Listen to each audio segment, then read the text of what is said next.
Halo teman-teman, jumpa lagi di Master UTBK Channel. Kali ini kita akan bahas lagi latihan soal dan materi untuk persiapan CPNS 2023. Nah, materi yang akan kita bahas kali ini yaitu seputar perbandingan. Dan bagi teman-teman yang baru saja bergabung di channel kami, jangan lupa untuk subscribe channel kami di Master UTBK dan follow IG kami @master_UTBK. Di IG ini kami update latihan soal setiap hari, jadi kalian bisa belajar via YouTube ataupun via Instagram. Dan sekedar info ya teman-teman, di sini kami membuka bimbel online baik untuk jenjang SD, SMP maupun SMA. Dan kami juga membuka kelas privat untuk CPNS 2023. Fokus yang akan kita pelajari yaitu ada TIO, TWK, dan TKP.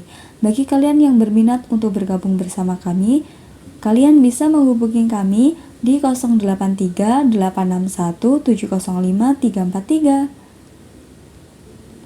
Oke teman-teman, kita bahas PR-nya dulu ya. Di video sebelumnya ada satu PR di nomor 11. Kita bahas dulu. Semua siswa pandai berbahasa Inggris. Siswa yang pandai berbahasa Inggris gemar berdiskusi. Siswa yang gemar berdiskusi tidak pandai berdebat. Oke teman-teman, di sini ada 3 premis ya. Premis yang pertama, semua siswa pandai berbahasa Inggris. Premis yang kedua, siswa yang pandai berbahasa Inggris gemar berdiskusi. Oke, dari premis 1 sama premis 2, ini bisa kita simpulkan bahwa semua siswa gemar berdiskusi. Nah, lalu di premis yang ketiga, ini ada siswa yang gemar berdiskusi tidak pandai berdebat. Oke, karena semua siswa di sini gemar berdiskusi, maka otomatis semua siswa tidak pandai berdebat. Oke, kita eliminasi jawaban ya. Untuk opsi yang A, sebagian siswa tidak pandai berdebat tetapi pandai berbahasa Inggris. Ini salah ya, karena di sini sebagian. Yang B, sebagian siswa gemar berdiskusi dan pandai berbahasa Inggris. Ini juga salah. Di sini bukan sebagian. Lalu yang C, semua siswa pandai berbahasa Inggris tetapi tidak gemar berdiskusi. Ini salah. Yang D, sebagian siswa gemar berdiskusi tetapi tidak pandai berbahasa Inggris dan tidak pandai berdebat. Ini juga salah. Yang E, semua siswa tidak pandai berdebat tetapi pandai berbahasa Inggris. Nah, opsi yang E ini yang benar. Kenapa? Karena dari premis 1 sama premis 2, kesimpulannya semua siswa gemar berdiskusi. Nah, untuk premis yang ketiga, siswa yang gemar berdiskusi tidak pandai berdebat. Karena di sini yang gemar berdiskusi semuanya, maka bisa kita simpulkan juga bahwa semua siswa tidak pandai berdebat. So, opsi yang benar adalah opsi yang E. Selamat bagi teman-teman yang jawabannya benar, nanti akan kakak pin di kolom komentar. Dan jangan lupa untuk like, komen, dan share sebanyak-banyaknya video ini agar bermanfaat bagi teman-teman yang lain. Oke teman-teman, kita lanjutin ya. Sekarang kita ke perbandingan. Yang pertama, kita bahas dulu tentang perbandingan senilai. Perbandingan senilai berarti perbandingan dua variabel di mana jika nilai suatu variabel meningkat, maka nilai variabel lainnya juga akan meningkat. Di sini dirumuskan bahwa A1 per B1 sama dengan A2 per B2. Ini artinya jika variabel A1 ini meningkat, maka nilai A2 pun juga meningkat. Contohnya di sini, Usro membeli 3 gelas jus alpukat dengan harga 45.000.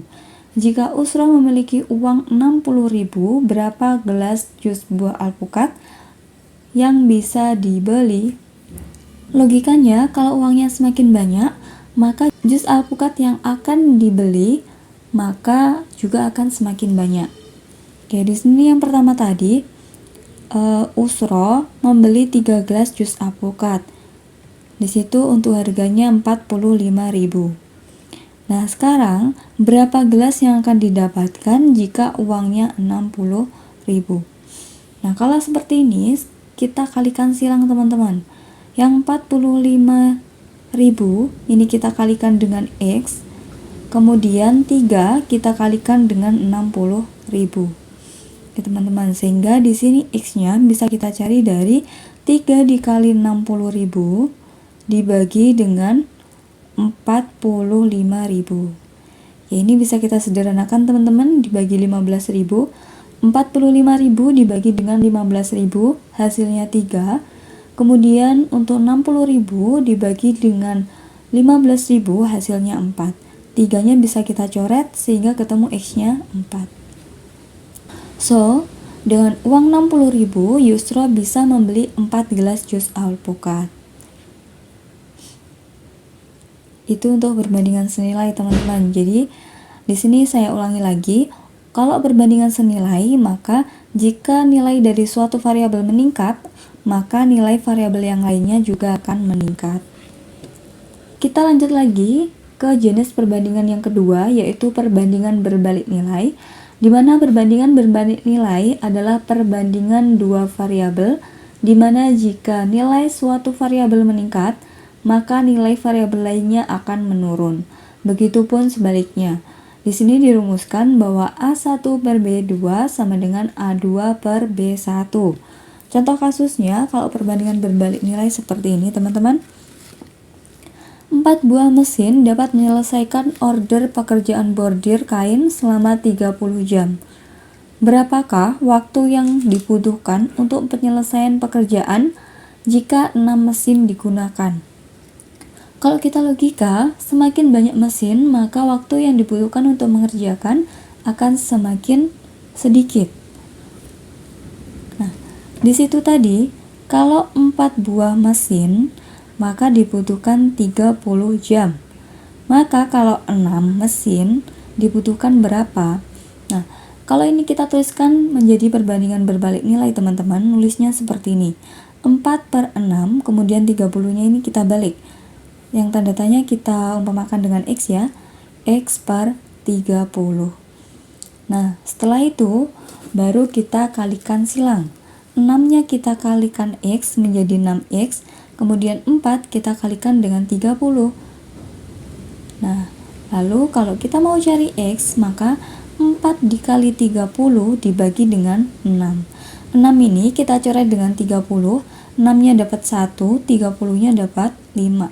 Sehingga masih ada 4 dikali dengan 5. 4 dikali dengan 5 hasilnya 20. So, untuk 4 buah mesin, dia butuh waktu 30 jam, sedangkan untuk 6 mesin, dia butuh waktu 20 jam. Oke, buat teman-teman yang masih bingung, kalian bisa tanya di kolom komentar atau DM IG kami di @master_utbk. Kita lanjut lagi ya teman-teman. Kita ke perbandingan selisih dan jumlah. Contoh kasusnya seperti ini. Perbandingan dua bilangan adalah 5:2. Selisih kedua bilangan adalah 15. Tentukanlah kedua bilangan tersebut. Oke, di sini sudah ada jawaban ya teman-teman.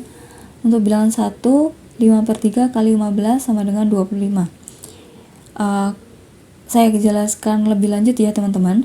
Di sini perbandingannya antara dua bilangan. Berarti perbandingan yang pertama itu punyanya si bilangan pertama. Kemudian perbandingan yang ini itu merupakan perbandingan dari bilangan yang kedua. Nah, karena di sini yang diketahui adalah selisih, maka sebagai penyebut ini kita cari selisih dari perbandingan yang ada di soal.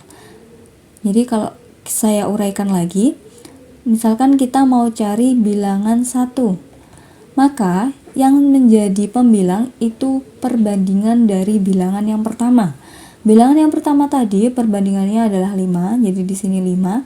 Kemudian karena yang diketahui adalah selisih, maka untuk perbandingan kedua bilangan itu kita cari selisihnya, yaitu angka yang besar dikurangi dengan angka yang kecil. Kemudian baru kita kalikan dengan jumlah selisih kedua bilangan, yaitu 15. Jika ketemu 5/3 dikalikan dengan 15. Ini kita coret, ini dapat 5, 5 kali 5 hasilnya 25. Begitupun dengan bilangan yang kedua. Bilangan yang kedua, untuk pembilangnya ini perbandingan dari bilangan yang kedua ya. Bilangan yang kedua tadi perbandingannya 2, maka di sini ditulis 2. 2/3, 3 ini selisih dari perbandingan, kemudian dikali 15. Ini bisa kita coret, dapat 5, 5 kali 2 dapatnya 10. So, untuk bilangan 1 adalah bilangan 25, bilangan yang kedua adalah bilangan 10.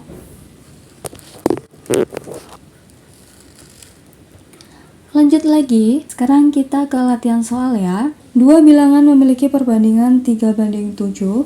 Jika 21 ditambahkan ke masing-masing bilangan, perbandingannya menjadi 1/3. Tentukanlah kedua bilangan tersebut. Oke teman-teman, kita tulis dulu apa yang diketahui di soal ya. Yang pertama, perbandingan dua bilangan. Anggap aja bilangannya bilangan A dengan bilangan B. Itu perbandingannya 3/7. Bentuk ini bisa kita tuliskan menjadi A/B sama dengan 3/7. Sehingga kalau kita mau cari A, kita bisa mencarinya dari 3/7B. Lalu, pernyataan yang kedua, jika 21 ditambahkan ke masing-masing bilangan, perbandingannya menjadi 1/3. Jadi di sini A jika ditambahkan dengan 21 dibanding saya tuliskan per ya, dibanding dengan B ditambah dengan 21, maka perbandingannya menjadi 1/3. Oke, kita kalikan silang teman-teman. 3 kita kalikan dengan A plus 21, kemudian 1 kita kalikan dengan B plus 21. Oke, 3 kali A dapatnya 3A, 21 dikali 3 dapatnya 63. Kemudian 1 kali B, hasilnya B, ditambah dengan 1 kali 21, hasilnya 21. Selanjutnya untuk A dan B kita jadikan satu ruas ya. 3A min B sama dengan 21 dikurangi 63. Sehingga 3A min B sama dengan min 42. Nah ini persamaan yang kedua. Sedangkan yang atas tadi ini merupakan persamaan yang pertama. Selanjutnya kita substitusikan persamaan 1. Kita substitusikan persamaan 1 ke persamaan 2. Persamaan yang kedua yaitu 3A min B sama dengan min 42. Kemudian A-nya kita ganti dengan 3/7B. Gini ya teman-teman, dikurangi B sama dengan min 42. Ini kita kalikan jadi 9B per 7 dikurangi dengan B sama dengan min 42. Oke. B ini sama dengan 7/7 ya. Sehingga 9 dikurangi 7 dapatnya 2B per 7 sama dengan min 42. Sehingga untuk B bisa kita cari dari min 42 dikalikan dengan 7/2. Ini bisa kita coret dapat 21 ya, min 21. Min 21 kita kalikan dengan 7 sehingga hasilnya 147 dalam bentuk negatif ya. Ini untuk nilai B. Nah sekarang kita cari nilai A teman-teman. A tadi persamaannya adalah 3/7B, maka A 3/7 dikalikan dengan min 147. Ini bisa kita coret ya teman-teman. Ini dapatnya min 21. Min 21 kita kalikan dengan 3 dapatnya negatif 63. So, jawabannya untuk soal nomor 1 adalah yang A. Bagi teman-teman yang belum paham, kalian bisa tanya di kolom komentar atau DM IG kami di @master_utbk. Oke, untuk pembahasan hari ini selesai ya. Untuk nomor 2 ini kita jadikan sebagai PR. Tuliskan jawaban kalian di kolom komentar, kalau bisa beserta caranya. Nanti akan kakak pin di kolom komentar bagi jawaban yang benar. Oke, jangan lupa untuk follow IG kami @master_utbk, subscribe channel kami Master UTBK, dan follow akun TikTok kami Master_UTBK. Dan bagi kalian yang berminat untuk gabung di kelas privat CPNS 2023, kalian bisa menghubungi kami di 083861705343. Sampai jumpa di video selanjutnya. Bye-bye.